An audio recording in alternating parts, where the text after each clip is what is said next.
la patología con la que llega el paciente, ¿sí? Llega a veces tan en malas condiciones que pocas veces se le puede ayudar desde el punto de vista anestésico quirúrgico o quirúrgico anestésico.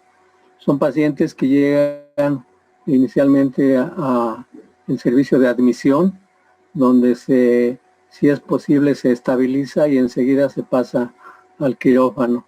Pero si no, directamente así como llega a admisión, se está solicitando el quirófano y está ingresando el paciente. Y a pesar de eso, como les menciono, la morbimortalidad por la anestesia directa, pues es prácticamente cero. ¿Sí? Prácticamente cero. Entonces, ustedes han visto, habrán leído que la anestesia en un tiempo fue el temor y sigue siendo el temor de algunos pacientes cuando se les menciona que hay que operarles. Le van a tener miedo no le van a tener miedo a la cirugía en sí, pero sí le van a tener miedo a la anestesia, ¿sí? Pero les puedo decir que actualmente el manejo anestésico con cualquiera de las técnicas que existen es hasta un 99.9% seguro, ¿sí?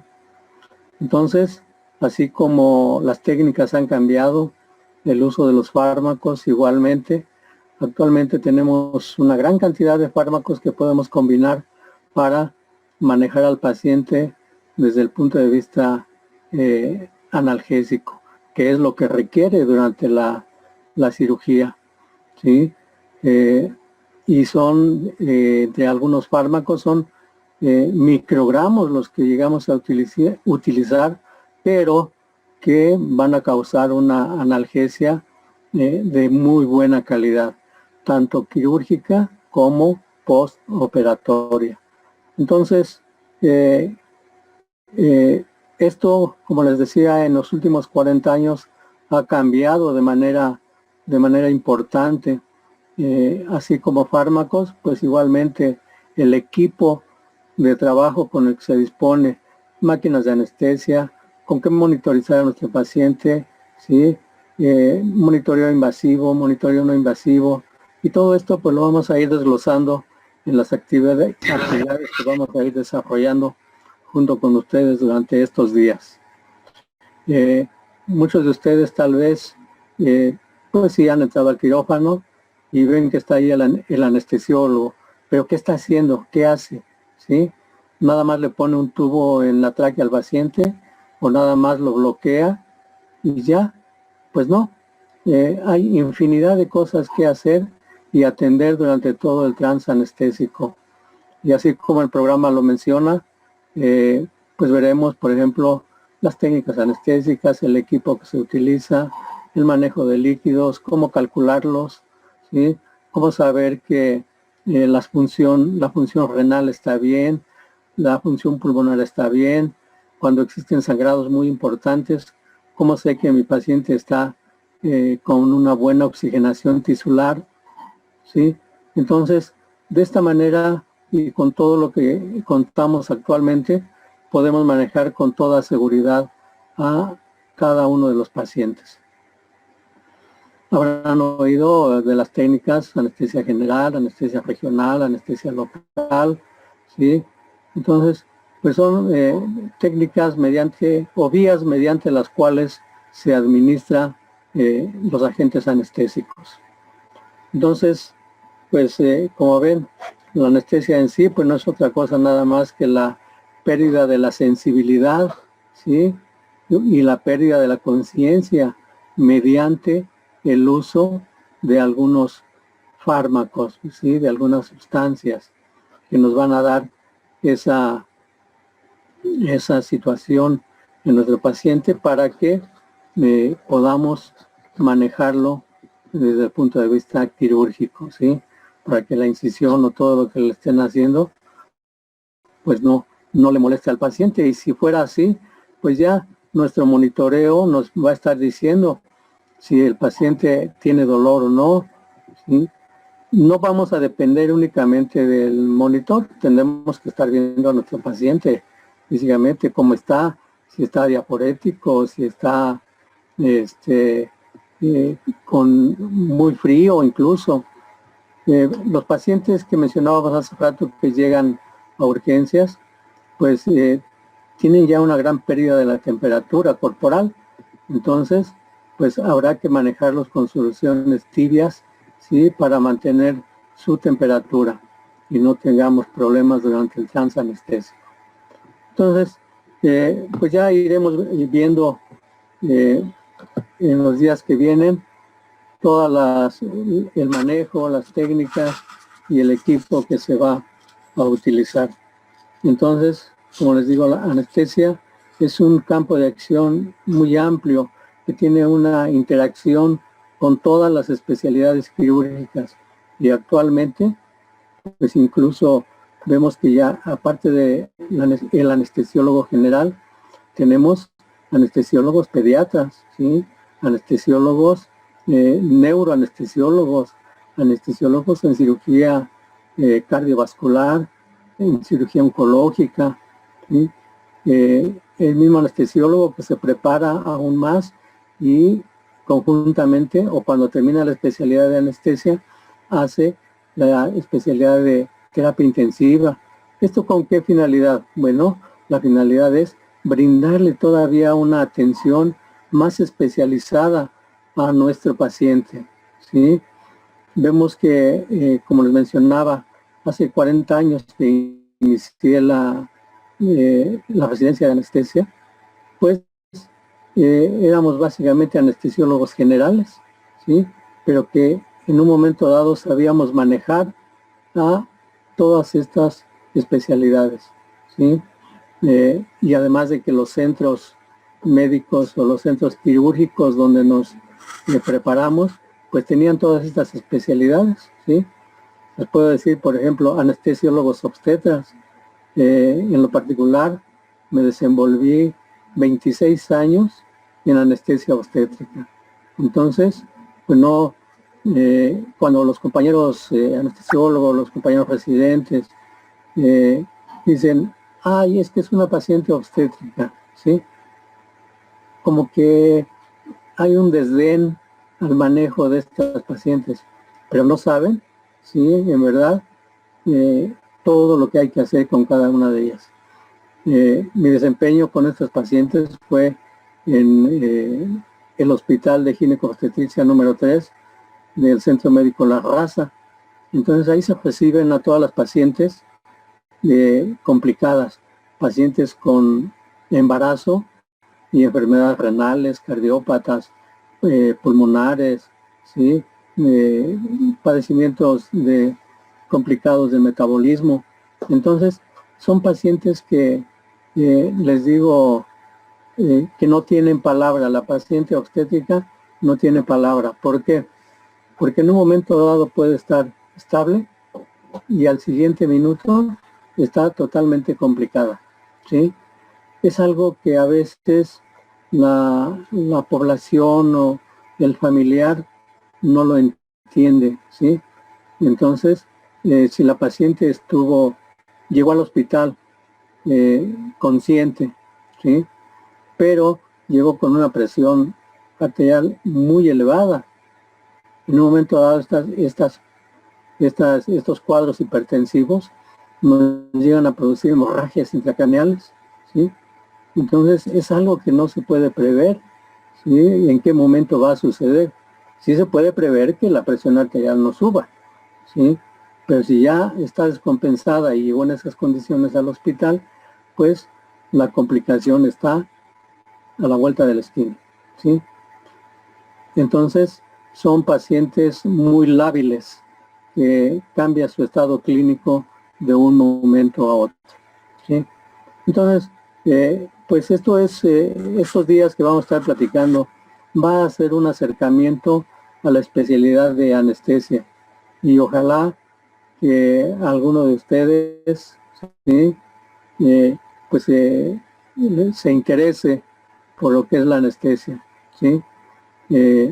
Si ganamos un anestesiólogo de los 17 compañeros, pues qué bueno, ¿verdad? Y si no, cuando menos, pues va a ser un acercamiento o que tengan un panorama un poquito más amplio acerca de lo que hacen los anestesiólogos, ¿sí? En su sala de cirugía. Pero también tenemos, por ejemplo, procedimientos anestésicos que se llevan a cabo fuera del quirófano, ¿sí? En la sala de rayos X, ¿sí? En la sala de endoscopía, en la misma sala de urgencias, ¿sí? Cuando son procedimientos de técnicas anestésicas locales, ¿sí? Entonces, el campo de acción del anestesiólogo es muy grande dentro de sus actividades hospitalarias. Entonces, como ven, tenemos muchísimas cosas que hacer dentro de nuestro servicio de anestesia, ¿sí?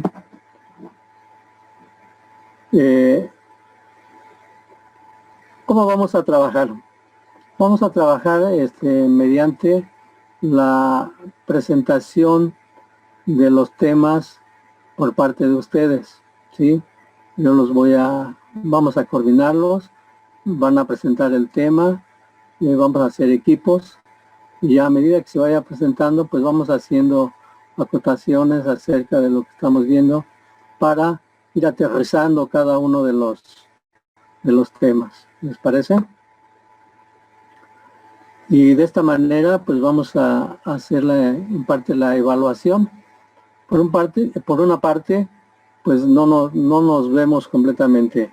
Yo confío en que estén todos, todos los días, para que, como siempre, dentro de todo lo administrativo de la escuela, pues es la asistencia, ¿no? Pues ahorita nos vemos nada más de esta manera, pero ojalá estén todos los días. Por otro lado, la presentación va a ser una parte de la evaluación, ¿sí? Y las aportaciones que vayan haciendo. Y habrá un examen final que no va a ser el 100% de la calificación del examen, sino vamos a evaluar las dos partes y ya de ahí sacamos un promedio para la calificación de cada uno de ustedes, ¿sí? Como les digo, pues si yo en 40 años que llevo realizando esta actividad me falta mucho por aprender, pues imagínense un curso de 12 días, ¿sí? Entonces, esto pues no es otra cosa, como les mencionaba, un acercamiento a lo que es la especialidad de anestesia, ¿sí? Y que, como les comentaba, pues cada vez va teniendo mayor relevancia, mayor presencia dentro del quirófano, dentro del hospital, ¿sí? Y ahorita, por ejemplo, en estos últimos años, pues todas las especialidades cada vez se han visto más asistencia o más presencia de ustedes las damitas, ¿sí? Ustedes las mujeres. Y qué bueno, y entre todas ellas, entre todas las anestesiólogas que van saliendo, son excelentes, ¿sí? Excelentes. A veces dice uno, ¿por qué escogí anestesia, no? Como que todavía no les cae en mente todo lo que se puede hacer, ¿sí? Es una especialidad muy noble, es una especialidad en un momento dado, pues sí, estresante, ¿sí? Muchos compañeros llegan a tener problemas al paso del tiempo que no saben manejar, sobre todo ese estrés durante el trabajo, ¿sí? Pero pues eso no nada más se da en anestesia, eso se da en todas las especialidades, ¿sí? Eso ya depende de cada uno de nosotros, cómo manejemos nuestras emociones, ¿verdad? Bien, vamos a alguna pregunta. Parece que no, doctor. No, doctor, ahorita no. Bueno, Vamos a distribuir el programa para que vayan viendo ustedes qué día van a presentar sus actividades. ¿Sí?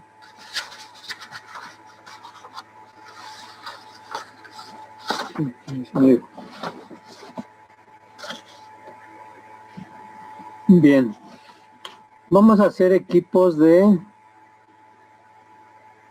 3 personas, ¿sí? De 3 compañeros.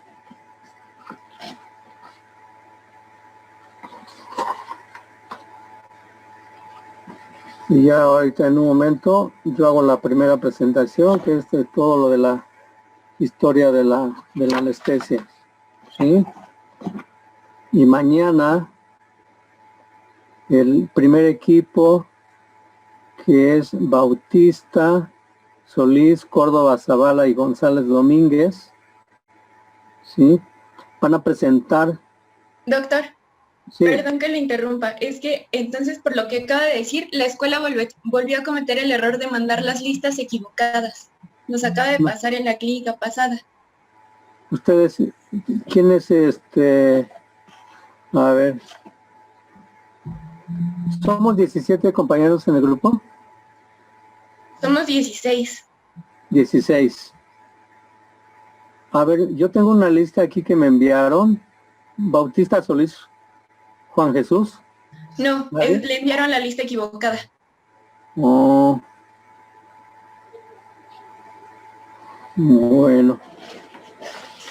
Bueno, pero de todos modos, estamos bien. A ver.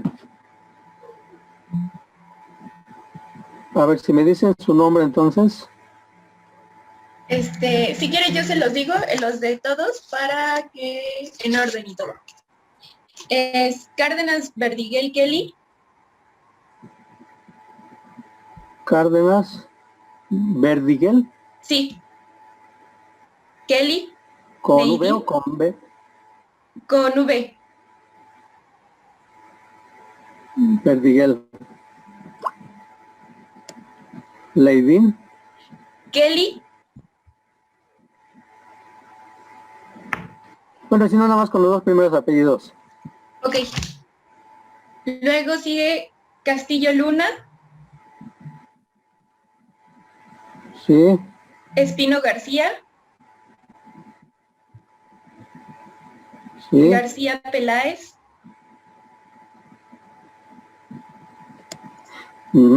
Granados Valencia.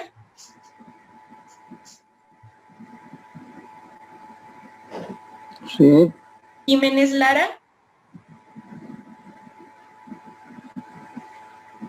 Sí. López Ansúrez.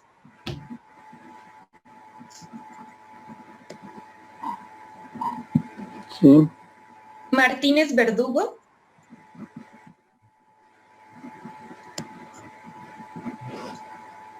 Nájera Ortiz. Sí. Negrete Alvarado.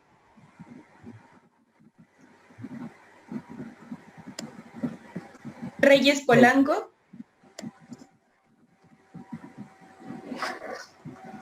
Sí.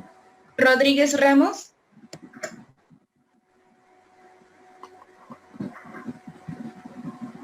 Rubín Hernández.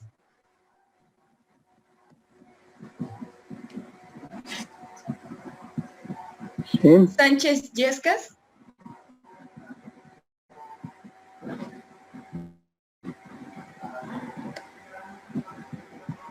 Vázquez Vázquez. Sí.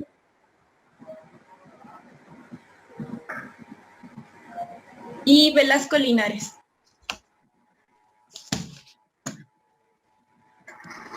Ok.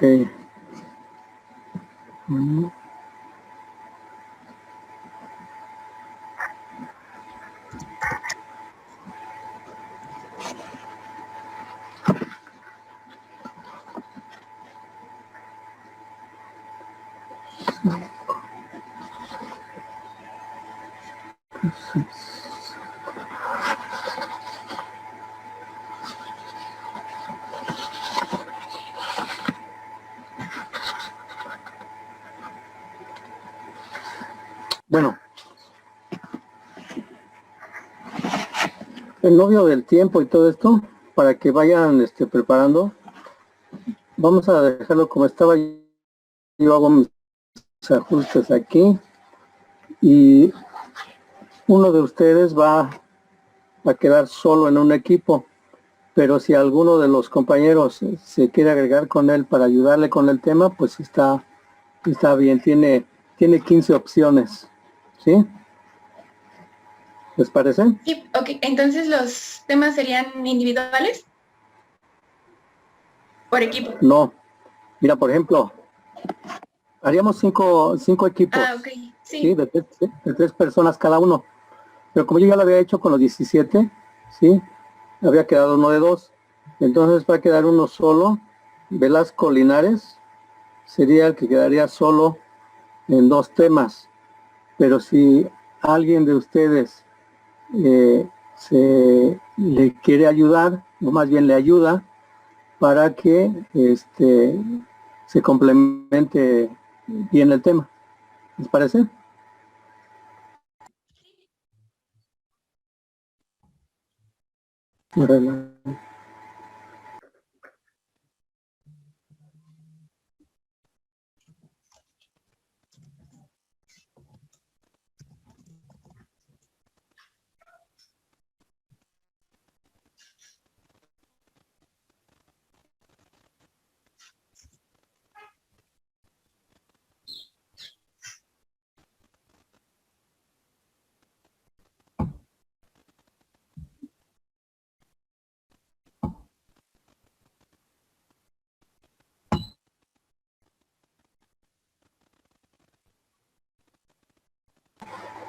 Mira, ya vi cómo lo vamos a hacer.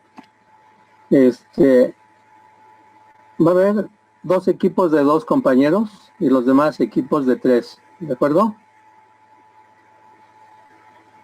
Entonces, si quieren tomar nota de los puntos, ¿tienen a la mano su programa?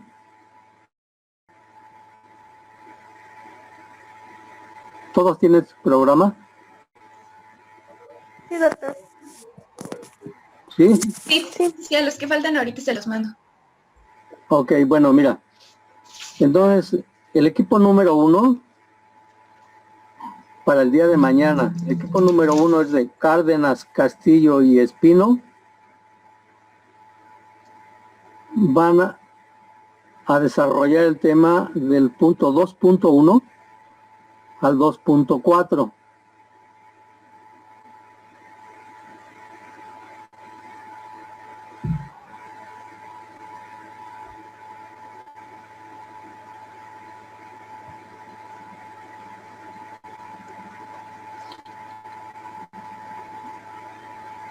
No sé,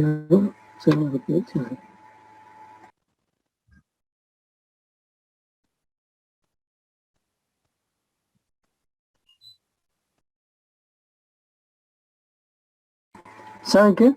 Para abreviar tiempo, en un momento les envío por WhatsApp cómo quedaron distribuidos, ¿sí? Los temas, ya los tengo divididos aquí en el programa, ¿de acuerdo? Ah, sí, doctor, Para que está podamos, bien. para que podamos continuar.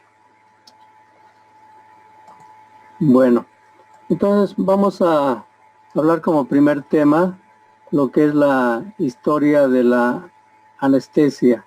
Sí, vamos a mencionar algunos puntos a nivel global y otros puntos que ya son importantes para el desarrollo de la anestesia en México. ¿Sí? Y mencionaremos rápidamente uno de los fármacos o cómo fue el origen de uno de los fármacos y de dónde salieron todos los analgésicos actuales que estamos utilizando, que es a través del opio, ¿verdad? Que ha existido ya durante milenios y que ha sido de gran ayuda para el manejo de los pacientes en quienes se va a realizar algún procedimiento quirúrgico. ¿Sí? Entonces, vamos a empezar con lo que es la historia de la anestesia. ¿Me puedes hacer anfitrión para compartir la pantalla? Sí, doc, estoy en eso. Listo, creo que ya.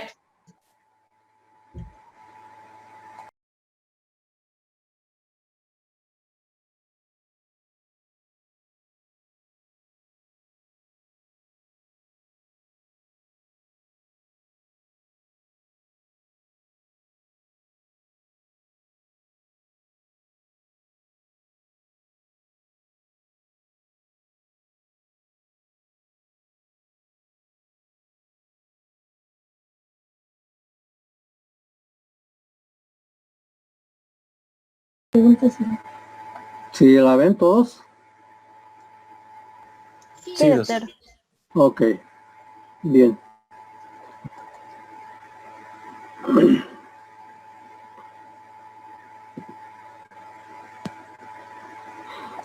Desde que existe el hombre en la tierra, bueno, pues siempre lo ha acompañado el dolor, y todos los personajes alrededor de algún paciente, pues siempre han tratado de buscar o tener a la mano los elementos necesarios, sobre todo, como decíamos, para mitigar el dolor. Y ya mencionábamos acerca de qué significa anestesia, ¿verdad? Anestesia no es otra cosa que la pérdida de la sensibilidad y de la conciencia mediante la administración de alguna sustancia, ¿sí? Y que ésta nos va a producir esa analgesia tan importante. Y como vamos a ver, todas las técnicas al paso del tiempo que se han ido utilizando.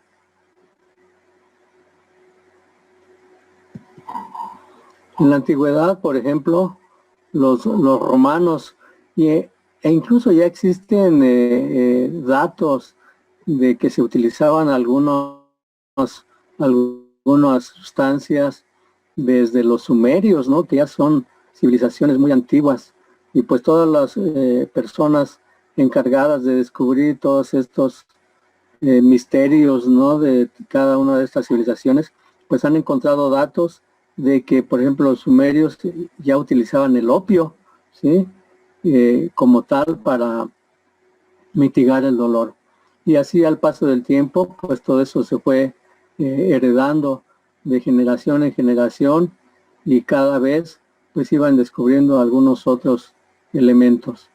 En el caso de los romanos, por ejemplo, utilizaban fuego, frío, presión, todo esto, incluso hasta algún golpe, eh, técnicamente era noquear al paciente, ¿verdad?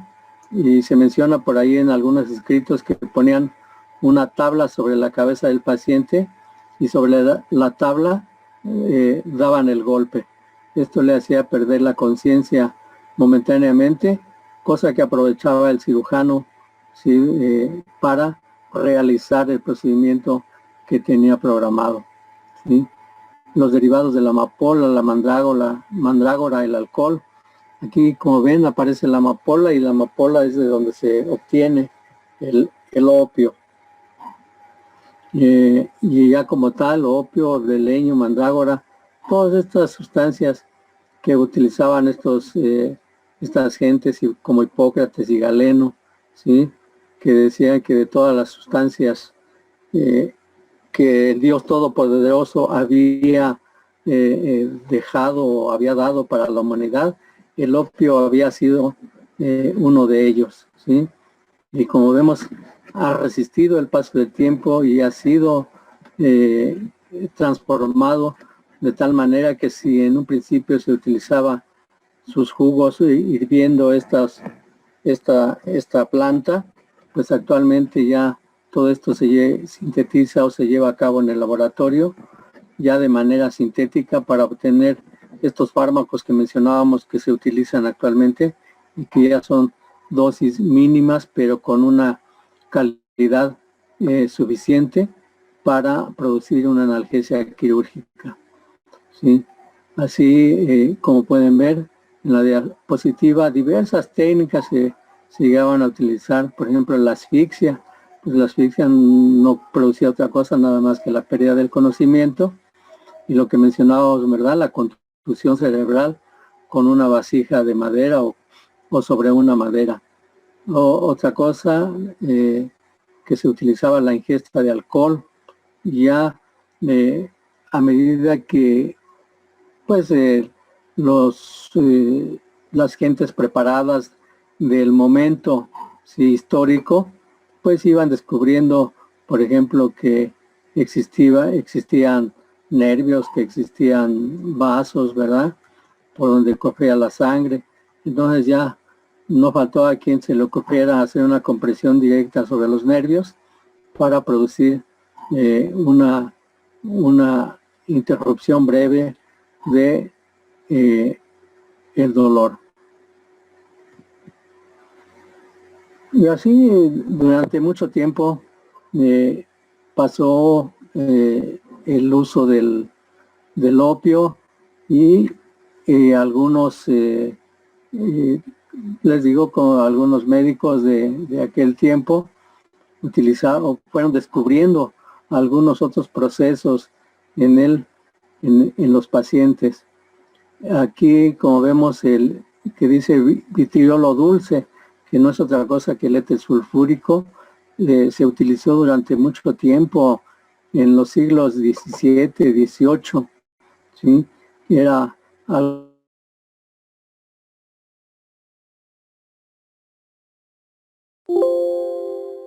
utilizando pues todo lo que tenían a su alrededor.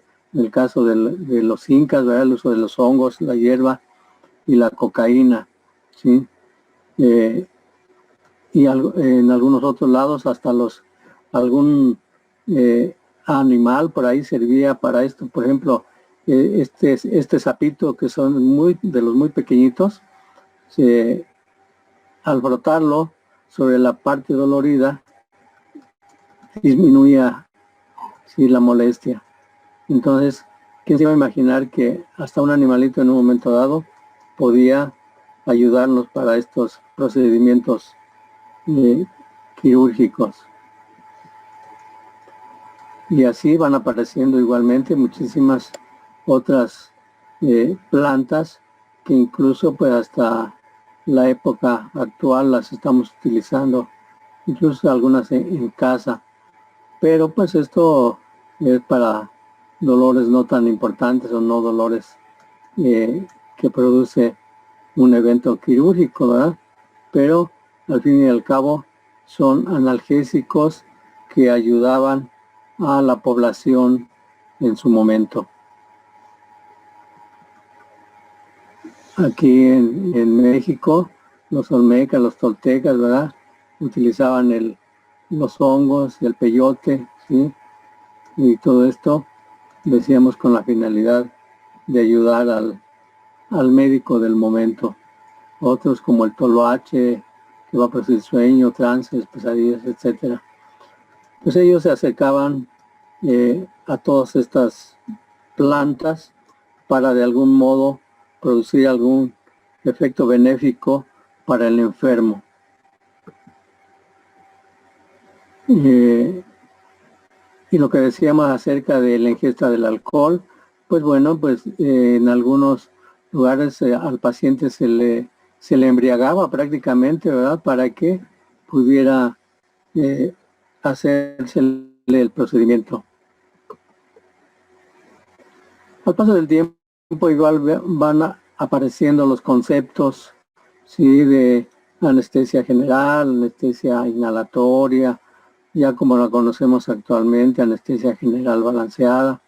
Pero en un principio, pues ahí por el siglo XVIII, ese vitriolo dulce que decíamos, ¿sí?, que es el éter, se utilizó en gran medida, en gran cantidad de procedimientos.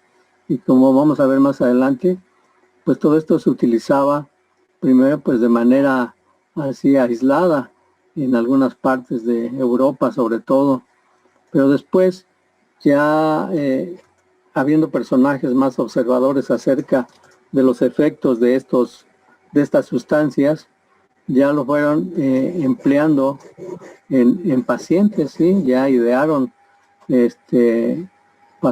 utilizarlo en pacientes. Tanto que, por ejemplo, el éter, uno de los médicos, un médico inglés, John Snow, de los más importantes en su momento, anestesió a la reina Victoria para el nacimiento de su hijo, el príncipe Leopoldo, ¿sí?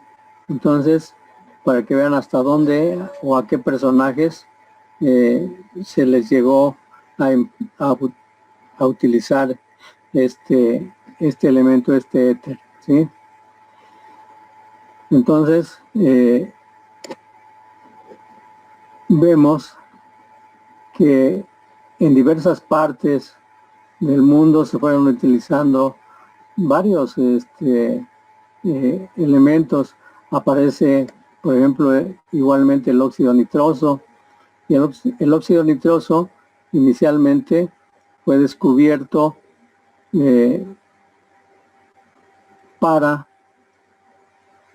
el uso en diversión. Lo utilizaban incluso en circos, donde al inhalar el gas, la gente empezaba a reír. De ahí que se le llame el gas hilarante, ¿sí? Lo van utilizando más adelante, primero en animales, ¿verdad? Y después en personas, hasta que en el año de 1844, por ejemplo, el doctor Horace Wells, ¿sí?, demostró la analgesia con el óxido nitroso, pero como sucede, ¿no?,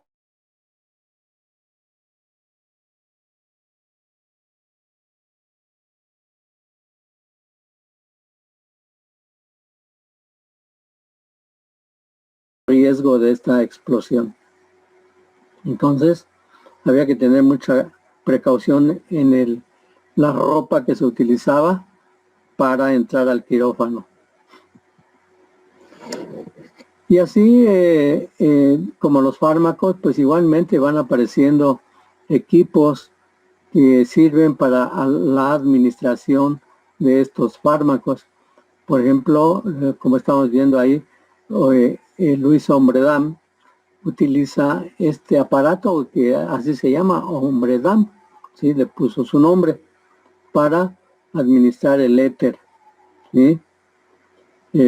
Más adelante van a aparecer ya conexiones o tanques o contenedores para todos estos equipos, ¿sí? Y aparecen unas conexiones que para los tanques de oxígeno y de CO2, y esto, pues ustedes saben, es universal, ¿sí? Por un lado, las conexiones, si quieres conectar un tanque de oxígeno donde va uno de CO2, no se va a poder porque las entradas son diferentes, ¿sí? Igualmente, identificar los tanques de estos gases. El tanque verde, pues será para el oxígeno. El tanque plateado será para el CO2. Y van apareciendo otros elementos que se agregan a los aparatos con los que se está administrando la anestesia, que son depósitos de cal sodada. La cal sodada va a servir para, como eran aparatos que estaban todo el tiempo sobre la cara del paciente, pues el CO2 en un momento dado lo iban a estar reinhalando, ¿sí? Entonces el CO2 a reinhalarlo, pues nos va a cambiar el metabolismo del paciente, ¿sí? Entonces pues ya idearon cómo retener ese CO2 que está saliendo del paciente. Entonces fueron creando algunos depósitos, ¿sí?, y algún elemento con que absorber ese CO2.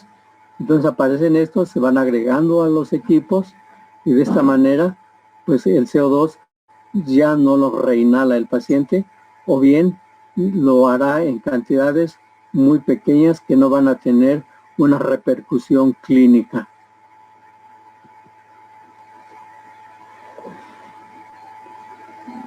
Aquí en México vemos, por ejemplo, el doctor Miguel García Marín, que inicia algunos procedimientos con la administración intravenosa de alcohol, ¿sí?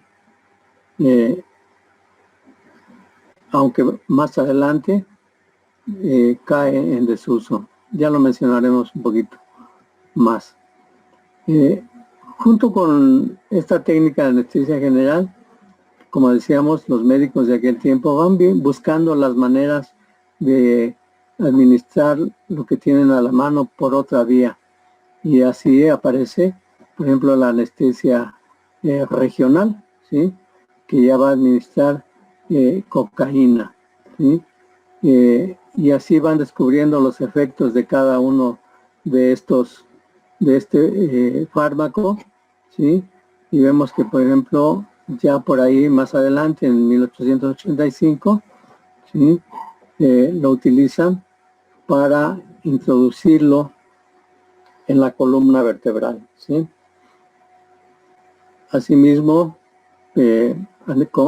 usado como anestésico local,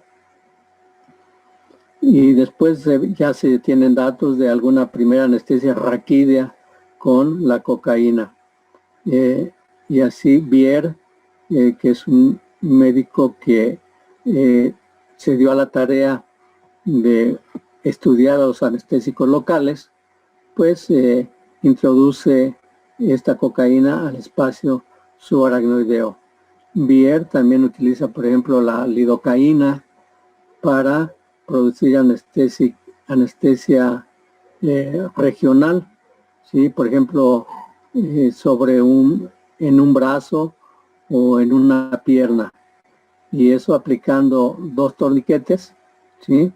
Y inyectando la lidocaína a través de la vena, y estos torniquetes no van a permitir que haya una distribución sistémica así muy importante, sino que la lidocaína quede atrapada del torniquete de manera distal, y de esa manera producir la analgesia sobre, decíamos, ya sea una pierna o un brazo, ¿sí?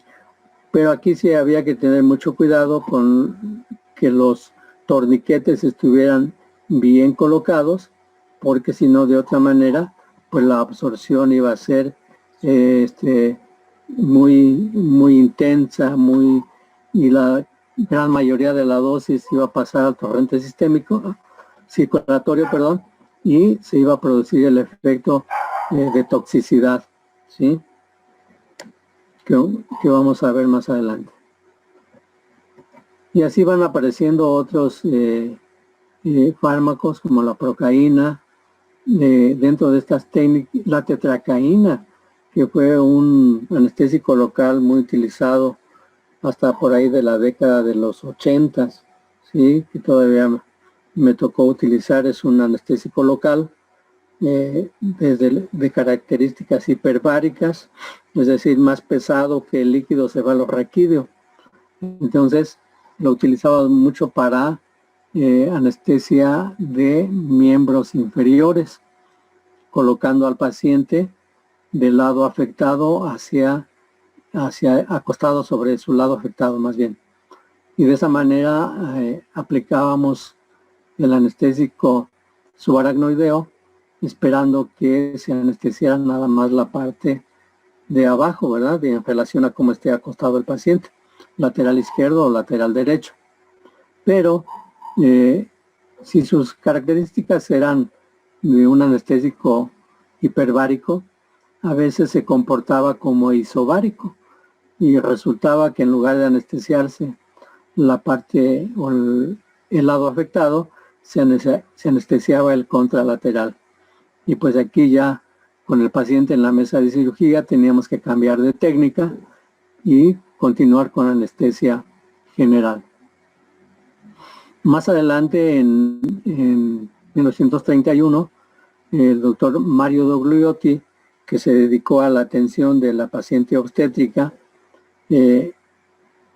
utilizó o más bien inventó su técnica, que es la técnica de Dogliotti, que no es otra cosa nada más que la pérdida de la resistencia, ¿sí? Para llegar al espacio peridural. A medida que cuando estamos colocando un bloqueo y ponemos nuestra aguja de TUI ya en el espacio interespinoso, hay mucha resistencia si en el émbolo de la jeringa que colocamos en la aguja, ¿sí? Entonces, a medida que vamos introduciendo la aguja, vamos presionando el émbolo y llega el momento en que se vence esa presión y el émbolo se desplaza sobre la jeringa, ¿sí? Entonces, a eso se le llama pérdida de la resistencia. Es la técnica de Dogliotti. Él la usaba con solución en la jeringa, ¿sí? Nosotros la hacemos, ya es una técnica modificada, ¿sí? Es una técnica de Pitkin, se llama esta técnica modificada, y lo hacemos con aire. Entonces hacemos el mismo procedimiento, introducimos la aguja en el espacio interespinoso y vamos presionando la jeringa hasta que se vence. Y ya sabemos de esta manera que estamos en el espacio peridural. Y de ahí, pues, bueno, pues ya administramos la dosis de anestésico que hayamos calculado para ese paciente en particular. Pero pues no, como todas las técnicas, tienen sus complicaciones, y una de las complicaciones más importantes de un bloqueo peridural, pues es la perforación de la dura madre. Y bueno, vamos a ver cuando hablemos de las técnicas de anestesia regional, cuál es el tratamiento. En este tiempo, en estos años, 1931, 43, 63, se colocaba solución, o bien en el 63, como vemos aquí, un parche de sangre. Es decir, si vimos que se perforó la dura madre, bueno, pues incluso antes de retirar la aguja, se pasaba unos 10 mililitros que se le extraían al paciente de manera aséptica, y pasárselos a través de la aguja. Y eso iba a disminuir en un 95 o 100% casi en algunos pacientes la cefalea que se produce al momento de perforar la dura madre. Y así, más adelante, existen, por ejemplo, que a la administración de estos fármacos, y ya mencionábamos, por ejemplo, la cocaína, que en décadas anteriores se administraba y que se continuó hasta la fecha, fueron descubriendo que todos estos se iban a ir acoplando a algunos receptores dentro del sistema nervioso central. Entonces, en 1971 ya se menciona que existen receptores específicos de los opiáceos a nivel del sistema nervioso central. Aquí veíamos esto, por ejemplo, en tiempos pasados, Hipócrates hizo esponja soporífera, ¿verdad?, que tenía opio, beleño y mandrágora.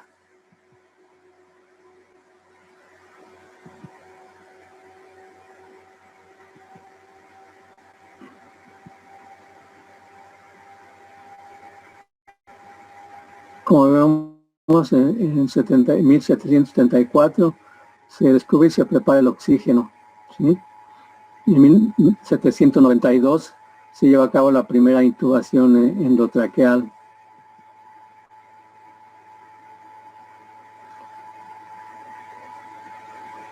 Pasa el tiempo y ya en el siglo XIX, a pesar de que ya se contaba con algunos de estos agentes, pues aquí, como dicen, el cirujano tenía que empuñar un bisturí. Sí, para empuñar un bisturí se necesitaba tener el corazón curtido y el ánimo despiadado.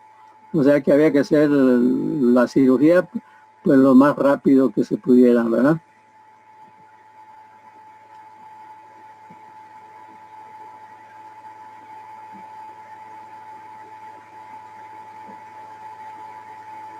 Aquí vemos en 1844, Horace Wells y Colton, sí, llevan a cabo el uso del óxido nitroso, y como decíamos, lo emplean con éxito en 14 a 15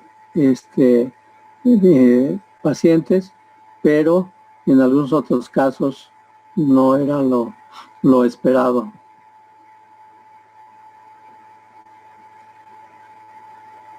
Y lo que mencionábamos en 1846, ¿sí? Se extirpa un tumor en el cuello, ¿sí? Donde fue un éxito el uso del éter, ¿sí? Y ahí es donde mencionan, nace lo que es la anestesia general. Bien, esto es son muchísimos datos, no nos vamos a detener en todos ellos. ¿Sí? Eso fue casi año por año.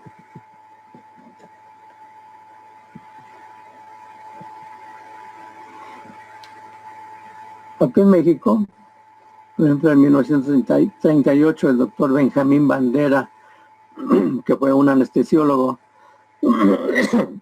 perdón, un anestesiólogo que se preocupó por la difusión de la anestesia, y a raíz de todas las actividades que él llevó a cabo, bueno, pues fueron naciendo algunas agrupaciones, ya se fue conformando como tal a nivel de escolar, pues la enseñanza de la anestesia en los médicos. En 1941, el doctor Vicente García Olivera organiza la primera clínica de anestesiología en México, ¿sí? El doctor García Olivera fue un anestesiólogo, algólogo, ¿sí? Él fue de los fundadores de la Clínica del Dolor en el Hospital General de México, y de ahí han salido una gran cantidad de compañeros algólogos.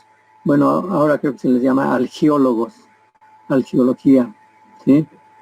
Entonces, tuve la oportunidad de conocer al doctor García Olivera, una gran persona y de los primeros anestesiólogos que se prepararon tanto en México como en Estados Unidos, y que tuvieron la visión de enseñar la anestesia al personal médico del país.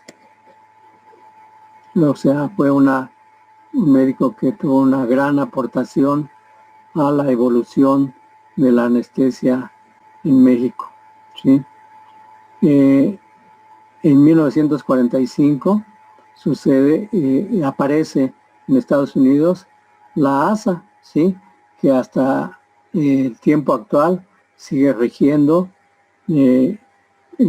la anestesia en Estados Unidos. Y de ahí que exista una clasificación del estado físico de la ASA, ¿sí? Que ya veremos más adelante en qué consiste cada uno de ellos.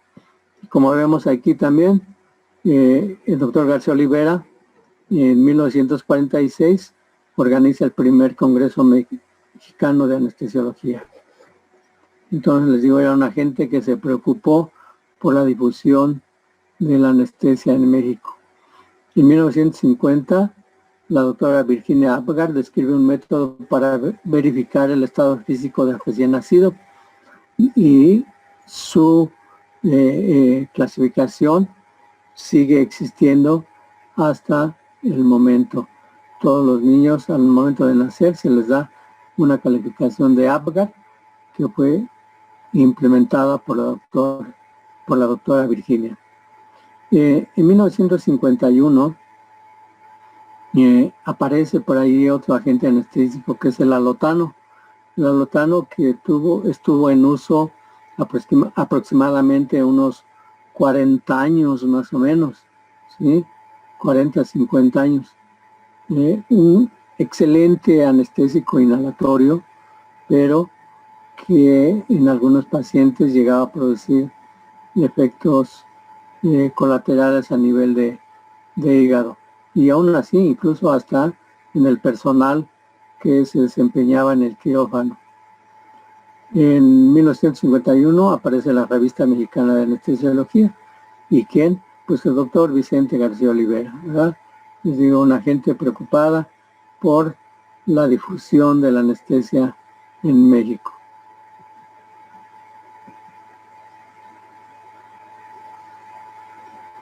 En 1967, el doctor Usubiaga propone la administración de 60 mililitros de solución salina cuando ocurre una perforación de duramadre.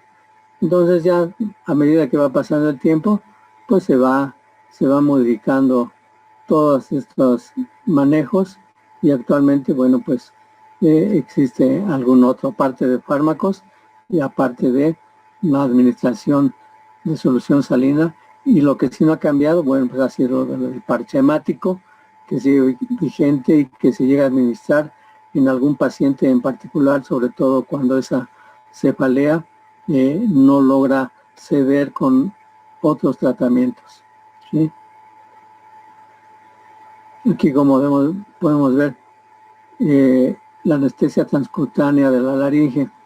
Esto igual fue descrita por el doctor Juan Antonio Aldrete. Y la clasificación de Aldrete también es una valoración postoperatoria, ¿sí? Y esto viene en las hojas de registro anestésico, como vamos a ver en su momento.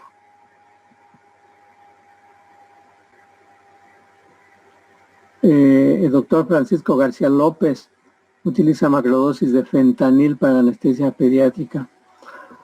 Aquí en estos años, tiene poco que va apareciendo el fentanil como un coadyuvante muy importante en la anestesia quirúrgica, porque antes de eso, pues era básicamente la anestesia general inhalatoria con alotano. Y si ustedes recuerdan que todo el mundo dice, pues es que se le pasó la anestesia, ¿sí? Un término que en estos momentos tal vez sí era aplicable. ¿Por qué? Porque no se tenía el control total de la vía aérea. Entonces, al hacer una anestesia general inhalatoria pura, pues llega el momento que hay depresión respiratoria y el paciente cae en apnea. Por consiguiente, pues hay hipoxia. Y esta hipoxia pues nos va a llevar a un paro cardíaco, ¿sí? Si es que no se da cuenta quien está administrando la anestesia. Y en aquellos tiempos, o bien era el mismo cirujano el que la aplicaba y se pasaba a operar, o bien tenía algún ayudante que iba pasando todos estos agentes, pero como no era un personal preparado para todo esto,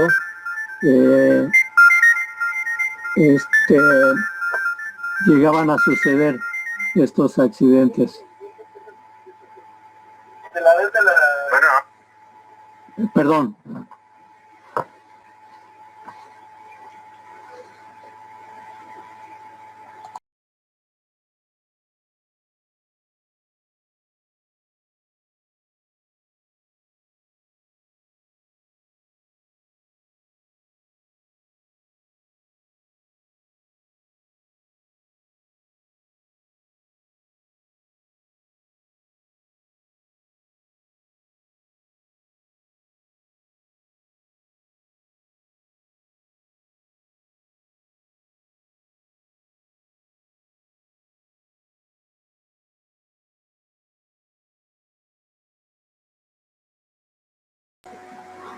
Perdón por la interrupción. Así como decíamos, el doctor García López utiliza ya dosis elevadas de fentanil para la anestesia pediátrica. La doctora Melman, sí, igualmente una excelente anestesióloga pediatra que se desempeña, creo que todavía sigue trabajando. Ya es una persona adulta mayor, pero pues su pasión por la anestesia creo que la sigue llevando a trabajar. y ella fue una experimentada anestesióloga en anestesia caudal. Todos los niños en un momento dado, pues el dar una anestesia general en el recién nacido y todo eso, pues es de un riesgo muy, muy elevado. Entonces, en los niños para procedimientos sobre todo de abdomen, ¿sí?, implementó el uso de la técnica de anestesia caudal. Y de esta manera se podían o se pueden operar a todos estos bebés.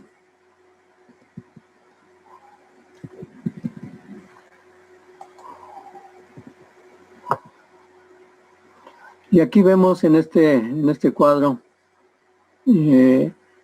cuál ha sido la evolución de los agentes anestésicos que han ido apareciendo a lo largo de la historia.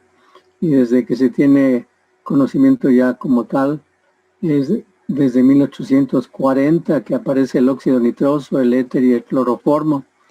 Y como ven, dura hasta por ahí, por los 1890, donde aparece el cloruro de etilo. Y se sigue utilizando los tres anteriores. Después el etileno en 1990.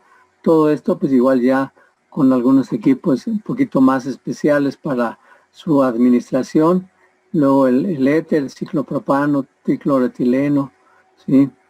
Hasta ahí de 1950, por ahí aproximadamente. Aparece por ahí también el sevoflurano, pero no se llega a utilizar en esta década, sino el sevoflurano todavía tiene que esperar casi 40 años, ¿sí?, para poder ser utilizado.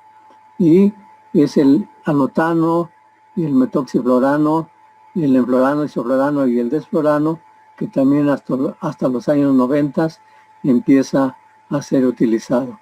Y estos han sido nuestros agentes de batalla para el manejo de nuestros pacientes.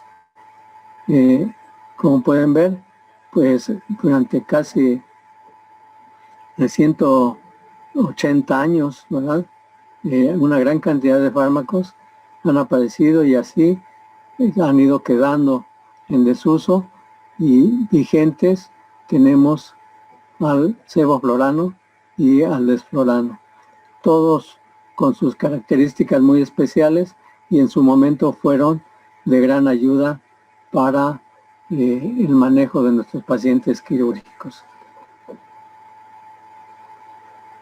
Se va a acabar el tiempo ahorita ¿Sí me escuchan, verdad?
¿Me puedes hacer anfitrión nuevamente, doctora Dani? Ya está la ¿Ya? Ya habilité la forma para compartir pantalla. Se nos acabó el tiempo, ¿verdad? ¿Sí me escucharon lo de este último cuadro? Sí, Doc, sí se escuchó. Sí, doctor, sí se escucha. Sí, doctor, sí se escuchó. Y aquí vemos, miren, con tiempos más específicos, de 1800 a 1920, estos tres elementos fueron los que se utilizaron más frecuentemente. Del 20 al 40, el etileno, el ciclopropano y el diviniléter. Del 50 al 60, los agentes fluorinados porque tenían una molécula de flúor en su composición química, y esa molécula de flúor fue la que, sustituyéndola por uno u otro, aparecía otro agente anestésico, ¿sí? Y lo que siempre se ha buscado en un agente anestésico es que sea, pues, ideal para el paciente. ¿Y qué quiere decir con ideal? Bueno, que no sea tóxico, que no sea irritante, sobre todo para la vía aérea, que nos produzca una buena analgesia, que se comporte dentro del organismo de tal manera que no produzca efectos adversos, hepáticos, efectos renales, ¿verdad? Y de esta manera, pues se le va dando luz verde al uso de cada uno de estos. De los 50 a los 80, Baxter, ¿sí? Está estudiando alrededor de 700 compuestos, ¿sí? Para encontrar un agente anestésico ideal. Y de todos estos 700, únicamente quedan el enflorano, el isoflorano, ¿sí? El desflorano y el sevoflorano, ¿sí? Entonces, como pueden ver, la etapa de investigación de cada uno de estos, primero se lleva mucho tiempo. Y vemos aquí, por ejemplo, que dice sevoflorano, que aparece a finales de 1960, ¿sí? Pero no es utilizado sino hasta 1990, ¿sí? Entonces, todavía pasan todos esos años de investigación para poder utilizarlo en el humano. Bueno, esto ya corresponde a otra situación.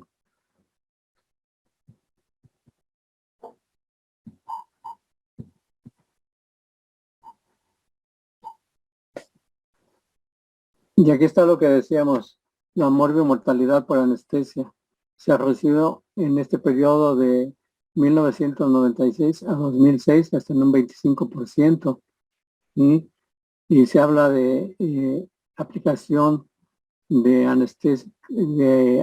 anestesia de 1 hasta por 100,000 aplicaciones, en donde llega a haber problemas, y hasta 1 por 250,000, ¿sí? Entonces, como les mencionaba en el principio, esto va siendo cada vez más y más seguro, ¿sí? Vamos a ver ahora lo de la evolución de la anestesia aquí en México, ¿sí?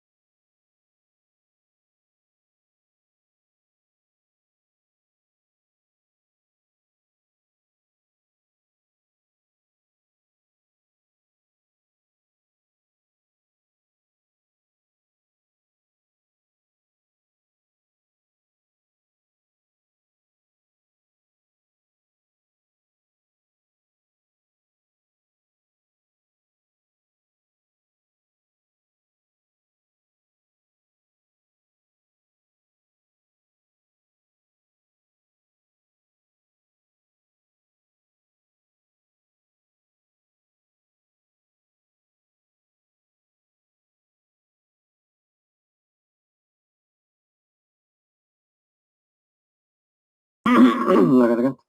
Bien, aquí vamos a ver nuevamente algunas referencias de la anestesia en la época prehispánica. Por ejemplo, en Mesoamérica ya decíamos el uso de algunas sustancias como el peyote, los hongos, ¿sí? Del Imperio Azteca, y se han encontrado, por ejemplo, en Monte Albán, algunas estelas con deformidades anatómicas.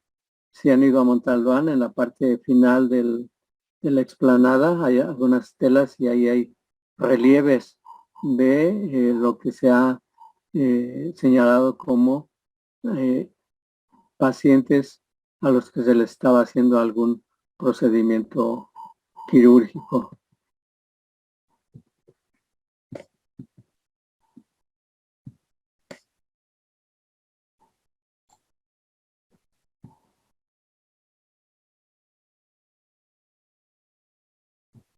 En la época colonial, bueno, el virrey Antonio de Mendoza funda la primera universidad aquí en México y aunque no se enseña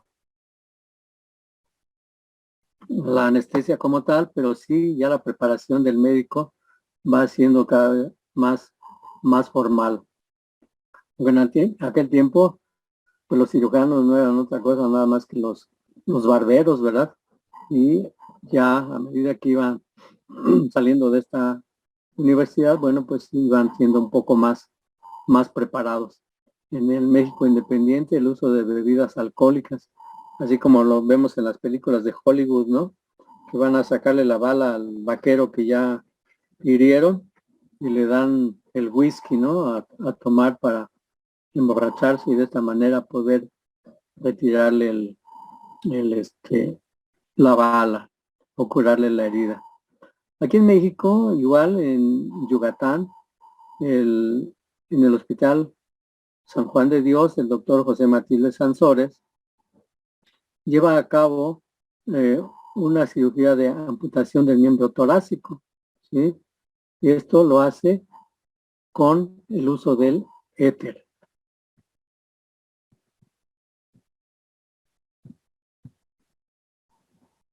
Y pues hay un grupo de médicos que tenemos, el doctor Jiménez, Río de la Loza, Vértiz.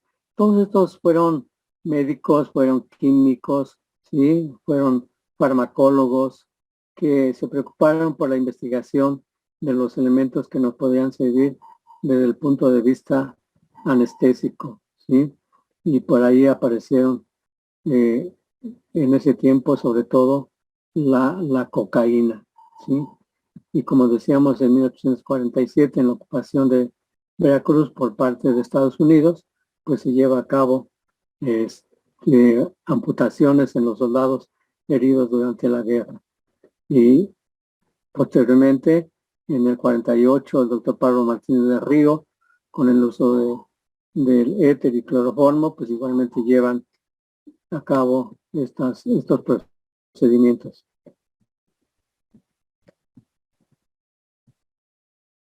La administración de estos fármacos a nivel del espacio subaracnoideo o al espacio peridural, pues igual se lleva a cabo por el doctor Ramón Pardo Galíndez en Oaxaca en el año de 1900, ¿sí? Para llevar a cabo amputaciones. Y ya más adelante, en 1940, 64% de las cirugías eran bajo raquianestesia, anestesia regional, aquí en el Hospital General de México. Y en 1912, el doctor Benjamín Bandera, que mencionábamos hace un momento, utiliza el éter por vía rectal, funciones altas de columna y así. Todo lo que van teniendo, todo lo que van conociendo en ese momento, lo van utilizando por diversas vías de administración a los pacientes.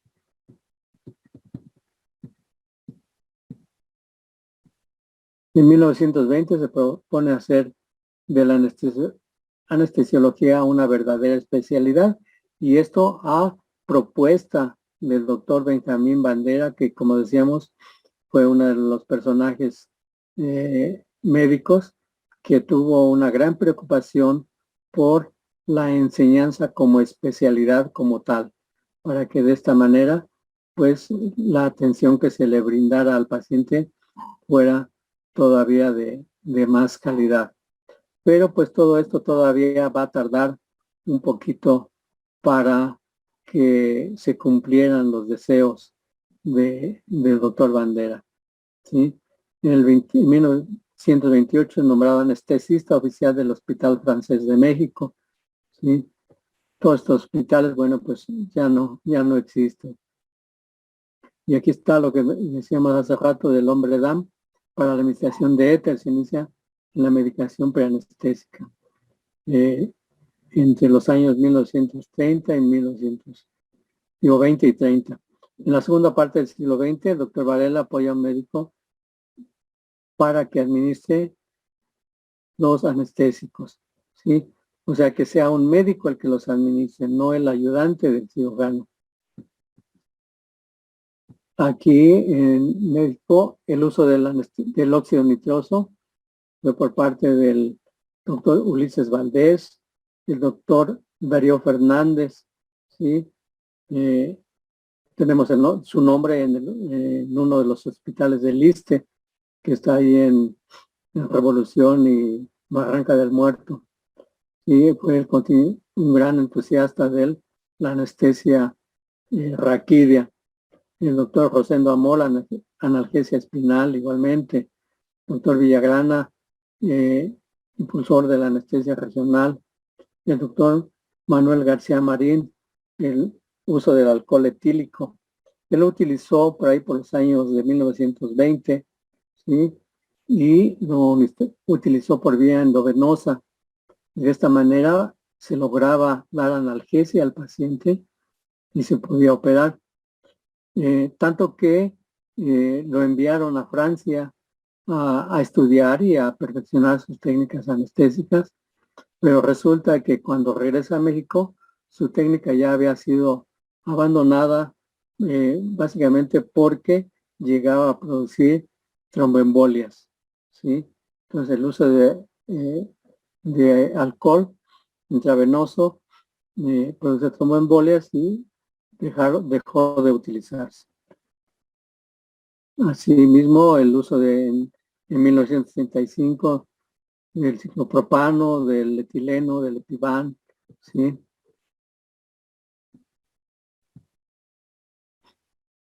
En el Hospital Juárez, el doctor Mateos, para el uso de bloqueos caudales, ¿sí? Ya con lidocaína para los partos, ¿sí? Y así muchísimos otros personajes que existieron, que fueron utilizando todos estos agentes anestésicos. Y lo que decíamos de 1948, el doctor García Olivera funda la Sociedad Mexicana de Anestesiología, ¿sí?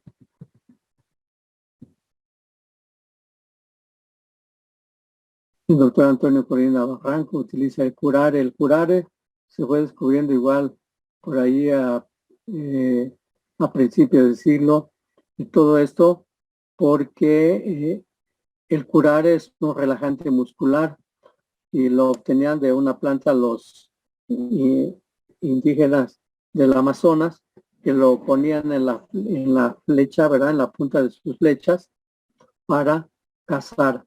Entonces, ya encontraban a su presa, le disparaban con la flecha y esperaban a que hiciera efecto el relajante muscular para atraparla, ¿sí? Entonces, de esta manera ya después se fue estudiando en el laboratorio y ya llegó a ser un relajante muscular de uso quirúrgico. Así van apareciendo otros personajes como el doctor Luciano Valero, pionero de la inhaloterapia en México, y el doctor Maquivar, anestesia por refrigeración, por congelación, o sea, por hipotermia, bajar la temperatura corporal para que de esta manera disminuir igual el metabolismo y junto con los agentes anestésicos lograr hacer la cirugía.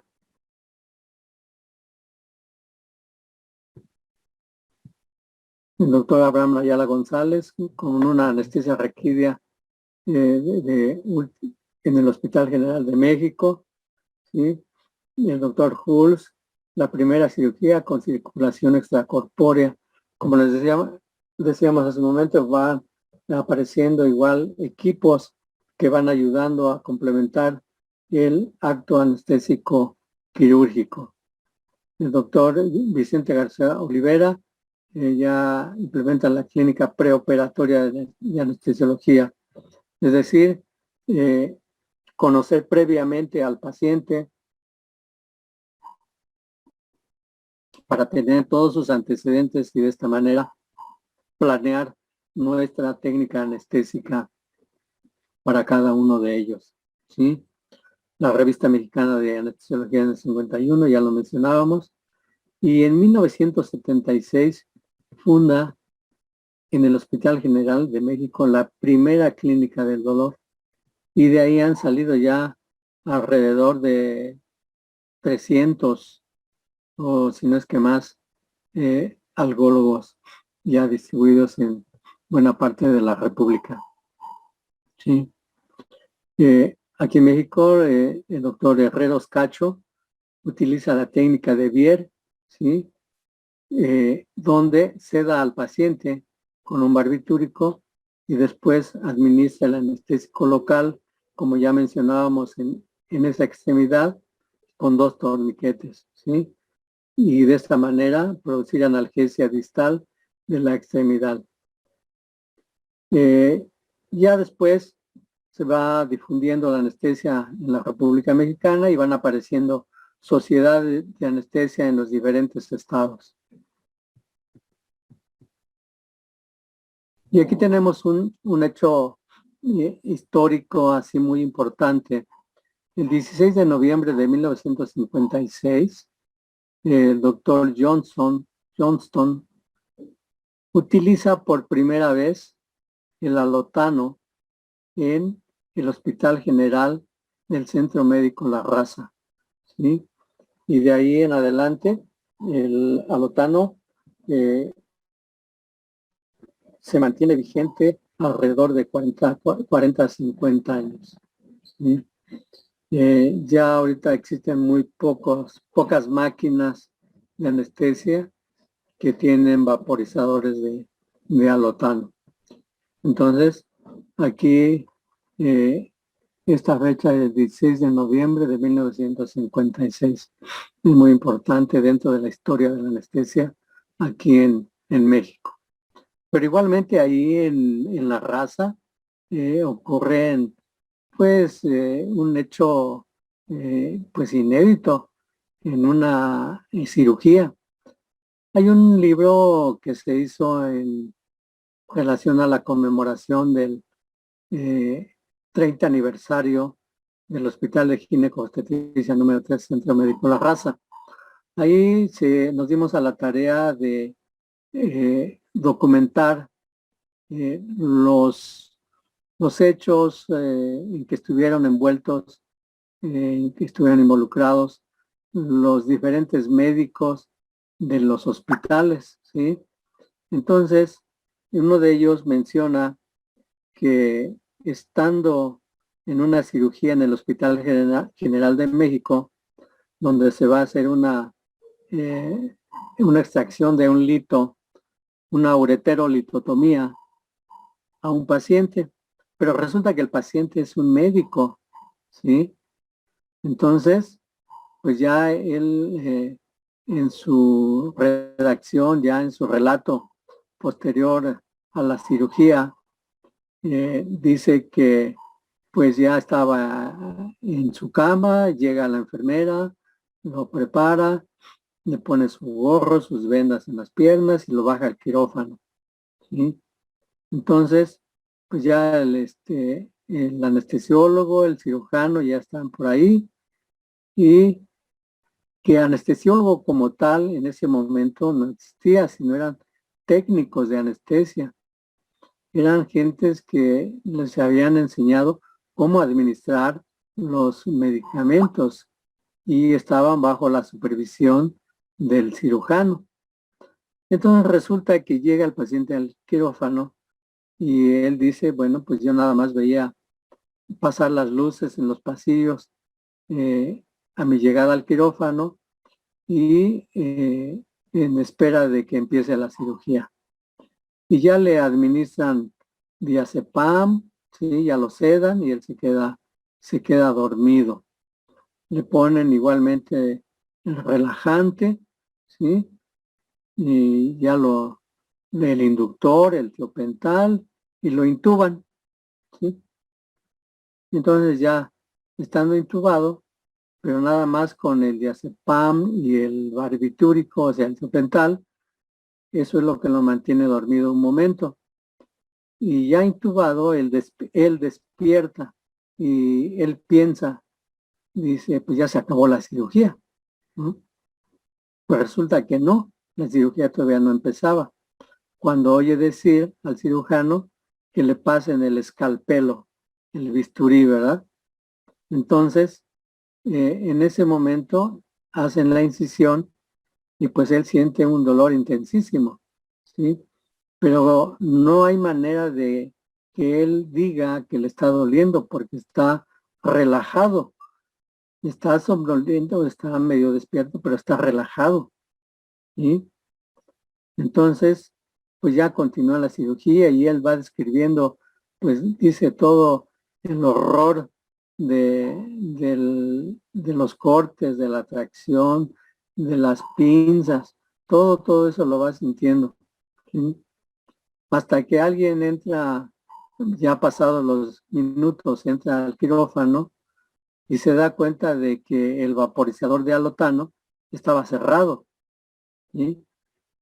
Pero antes de eso, antes de que se dieran cuenta de que estaba cerrado el vaporizador, él dice que logra moverse, dice en un esfuerzo supremo, logra mover las manos y los pies, ¿sí?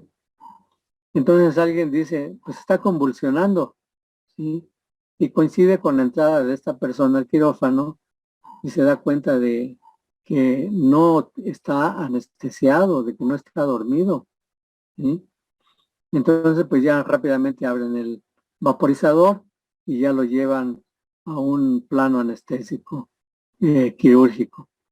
Pero lo describe de una manera tal que hasta parece que uno lo está sufriendo, que uno lo está viviendo, ¿no? Entonces, pues así como son buenos todos estos equipos, todos estos fármacos, pues igual quien los utiliza debe estar preparado, debe estar con el conocimiento pleno de cómo utilizar tanto los fármacos como los equipos, ¿sí? Entonces, pues son anécdotas de la especialidad, ¿verdad? Bueno, más adelante pues va apareciendo, o aparece el doctor José Antonio Aldrete, ¿sí? Y que decíamos una de sus mayores aportaciones vigentes y que claro, deben ser muchas, sobre todo por todas las técnicas anestésicas que utilizó.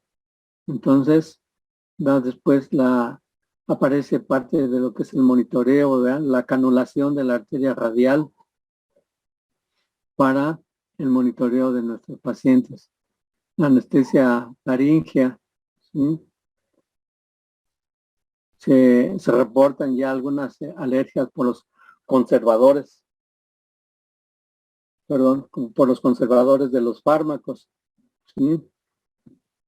Ya después se va implementando pues escalas de la recuperación posanestésicas y en los efectos colaterales de los agentes anestésicos, ¿sí? En los efectos de sulfato de magnesio, ¿sí? El efecto protector de algunos otros fármacos, la anestesia epidural y refractiva con una sola aguja. O sea, estas ya son técnicas específicas, ¿sí? Eh, de la anestesia. El uso del colchón hídrico, ¿sí? O sea, el depósito de solución, en este caso de Dextran, en el tratamiento de la perforación de la dura madre. La perforación de la dura madre es una complicación relativamente frecuente, sobre todo en la paciente obstétrica, ¿sí?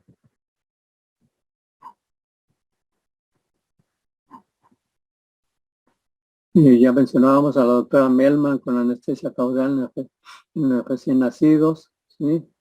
Bloqueos caudales, ¿sí? Y otras técnicas de diferentes sitios del organismo.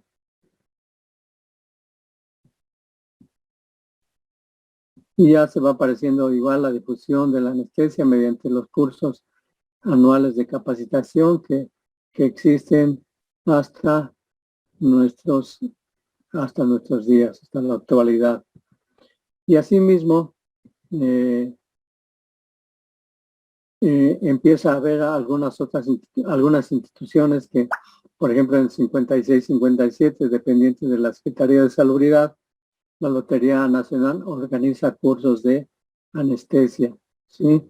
El doctor Maquivar sugiere formar especialistas en nuestro país y en 1954-65 existe una residencia tutelar en el Instituto Mexicano del Seguro Social no únicamente para la especialidad de anestesia, sino para las diversas especialidades. En 1962, la RASA y el Centro Médico Nacional establece la residencia de anestesia de 2 años de estudio, ¿sí? Y en 1966 se logra el reconocimiento universitario de la especialidad. Es decir, actualmente todos los especialistas, ¿sí? Tienen o tenemos que aprobar el reconocimiento de la Universidad Nacional Autónoma de México, ¿sí? En México, entre 1932 y 85, fueron 1,383 médicos egresados. Parecen muchos, pero definitivamente no, son muy poquitos para toda la extensión territorial de nuestro país, ¿sí?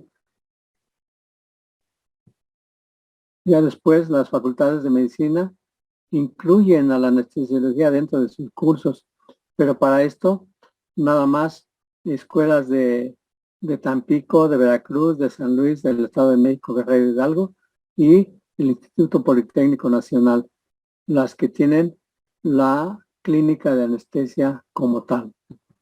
Entonces, pues como ven, hay hechos relevantes de la evolución de la anestesia en México, ¿sí? Bien, ¿alguna pregunta?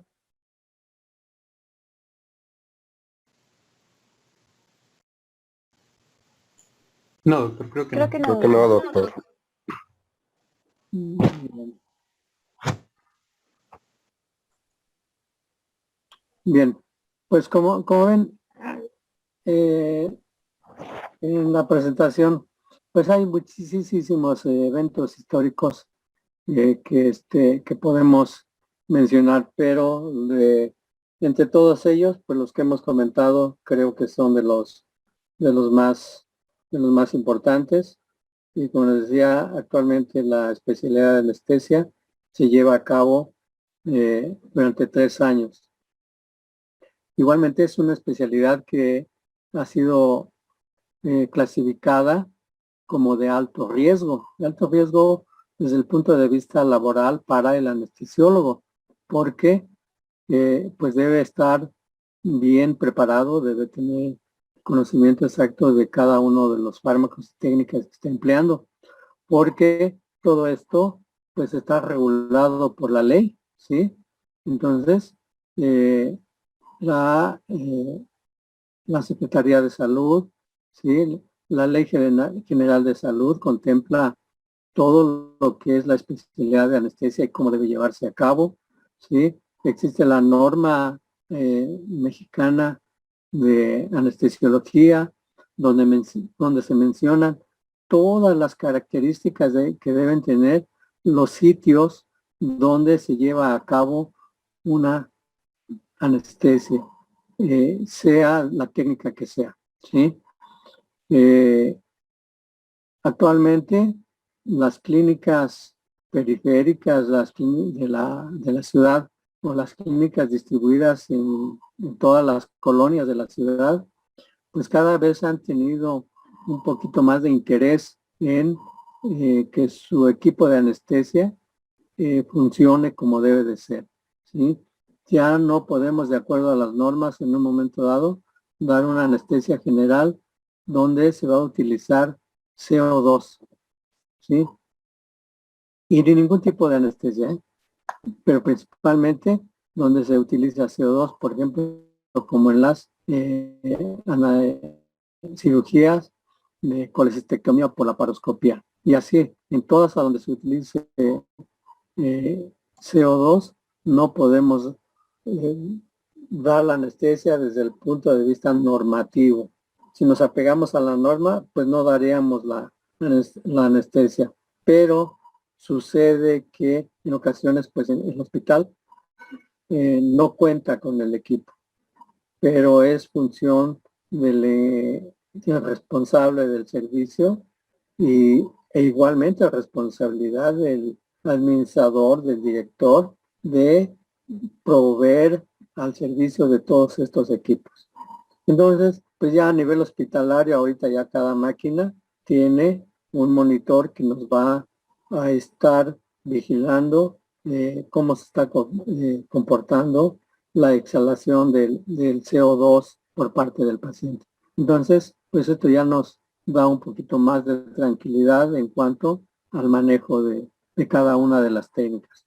Y aunque utilice una técnica regional, deben existir todos estos equipos. Aunque claro, en una técnica de anestesia regional, pues no vamos a medir la capnografía, ¿verdad? Porque el paciente está ventilando por sí solo y eso no lo vamos a registrar en el monitor. Entonces, está regulada la anestesia por todas estas leyes, por el mismo Código Penal, ¿sí? Donde pues ya se tipifica qué tipo de lesión o cómo se dio esa lesión al paciente, ¿sí? Y hay muchos eventos desafortunados en ocasiones que llegan a suceder con estos pacientes. Y pues yo creo que cada uno de nosotros tenemos conocimiento de algún caso en particular que termina en una demanda por parte de los familiares. Y igualmente existen muchas demandas, por ejemplo, en el Seguro Social y sobre todo cuando se trata de perforaciones de dura madre o técnicas regionales, donde llega a haber o quedar alguna parestesia en el paciente y él pues magnifica sus síntomas y dice que no puede caminar o dice que no se puede mover o que no tiene fuerza. Entonces de ahí viene la demanda. Muchas de ellas son, pues sí llegan a proceder, pero la mayoría no. ¿Por qué? Porque muchos de estos pacientes llegan a fingir la molestia. Pero para esto pues se hace toda una serie de estudios previos para valorarlo, o valorar hasta dónde está la lesión que dice tener el paciente. Entonces, pues está todo protegido, todo regulado desde el punto de vista de la Ley General de Salud y desde el punto de vista del Código Penal. Entonces, pues esta especialidad, como todas, pues habrá que manejarse con mucha precaución, con mucho cuidado y sobre todo con conocimiento de causa. La anestesia en un momento dado requiere de mucha habilidad manual, muchas cosas técnicas, muchas técnicas son de habilidad manual. Simplemente el intubar a un paciente, como ya vamos a mencionar cuando hablemos de intubación endotraqueal, y las dificultades que llega a tener y los problemas que se pueden presentar en ese momento o secuelas que queden de la intubación, ¿sí? Ya sea traumática o bien que el paciente haya cursado con hipoxia en ese momento y qué secuela queda posterior a la misma.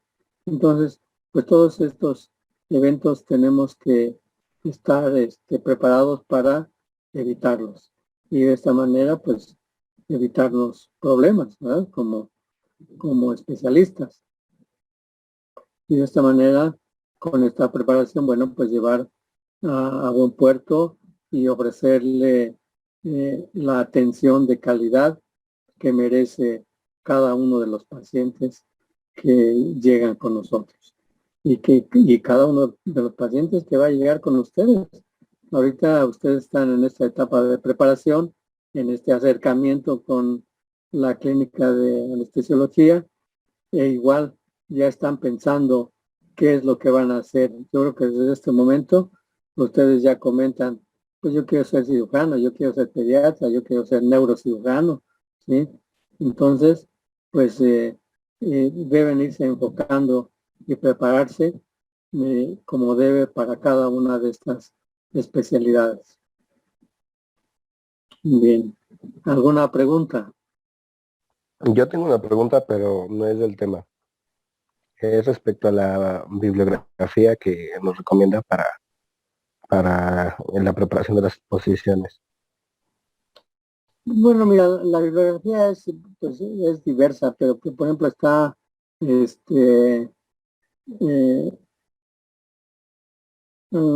¿cómo se llama? Se las envío en un momento. Se envío en un momento los libros. Ahorita no se vienen nuevamente todos, pero pues es diversa, ¿sí? Está, por ejemplo, John Snow, que es se llama Anestesia General, y es de rápida lectura, vienen todas las técnicas, ¿sí? Y de ahí podemos sacar las mismas revistas mexicanas de anestesiología, y ahí pueden obtener muchos datos de todo esto, y sobre todo, pues, que son actuales, ¿sí? Está la anestesia, el de John Snow se llama Manual de Anestesia, ¿sí? Les envío la bibliografía. Sí, gracias, Doc. ¿Algún otro comentario?